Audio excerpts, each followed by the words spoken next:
Hey everyone, I'm back, and today we're going to be talking about National Treasure. And this movie came out in 2004, and it stars Nicolas Cage. And the only reason why I decided to watch this movie is because it was nostalgic for me, and I haven't seen it in a long time, probably in like 15 years or so, maybe longer actually, closer to 20.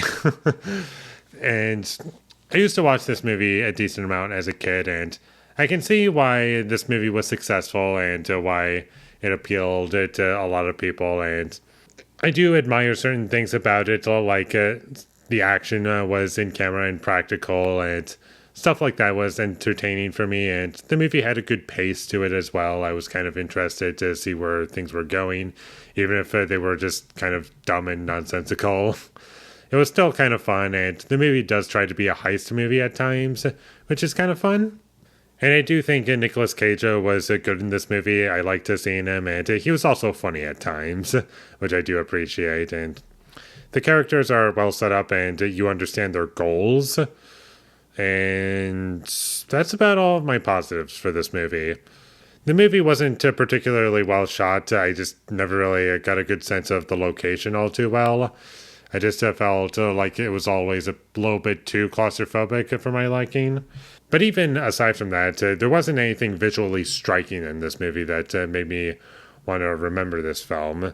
It was very bland and forgettable when it came to the visual presentation of this movie. I also didn't really care for the music. It was just a generic adventure movie music. And also another thing that kind of bugged me about this movie is that whenever it tried to be a heist film or like implied characters doing something that was smart, I never once felt as though any of the characters in this movie did something that was smart or clever or unique.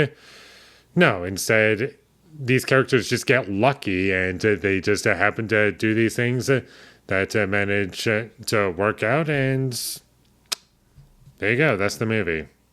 Like, there's no satisfaction to anything that you're seeing. You're just seeing a bunch of people get lucky the entire time, and there's just nothing to go off of, and it honestly just makes the movie kind of dull and not really feel as though there's any stakes to it. And I get it, it's not trying to be like a high stakes movie, it's only rated PG. It's kind of supposed to be somewhat for kids, but at the same time, you can still make a movie where there's tension and you feel as though there's stakes to it. There were some points in this movie, not a whole lot, but a couple moments where it did use visual effects, and I didn't feel as though they held up very well. I never once felt intimidated by the villain, played by Sean Bean. Like, he's not bad in the movie, but I just never felt intimidated by him. I never found his character to be all that interesting beyond the idea that he just wants to find this treasure. Speaking of the treasure, I just didn't really care about the treasure. I didn't really care about much in the movie at all.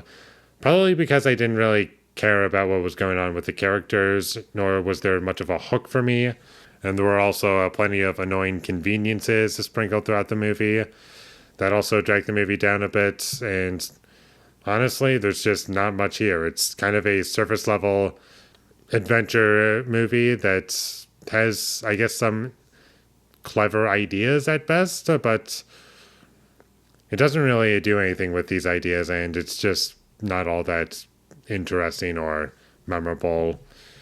And honestly, I just don't feel as though I need to rewatch this movie ever again. And this movie had $100 million budget, and I honestly don't really know where the money went with that. I don't really feel as though that budget is justified. It feels closer to like half that at best. And I honestly don't really have much else to say about this movie. I thought it was bland to forgettable for the most part. Didn't really have much for me, and I honestly don't see myself rewatching this movie anytime soon. So skip this movie if you ever come across it, would be my recommendation. If you want to throw it on for kids, I guess it's not the worst thing to show to kids, but there's much better movies that they could be watching, honestly. So with all that being said, I'm going to give National Treasure a 4 out of 10. Thank you for watching my videos as always. If you enjoyed this review, be sure to leave a like and comment down below what you thought of National Treasure, and my social media links, they will all be in the description, so follow me there. And last but not least, subscribe to be a part of Foley Nation, and I'll see you when I get my next review up, and that is going to be for National Treasure 2 Book of Secrets. So look forward to that, but until I get that up, thank you for watching and have a great day.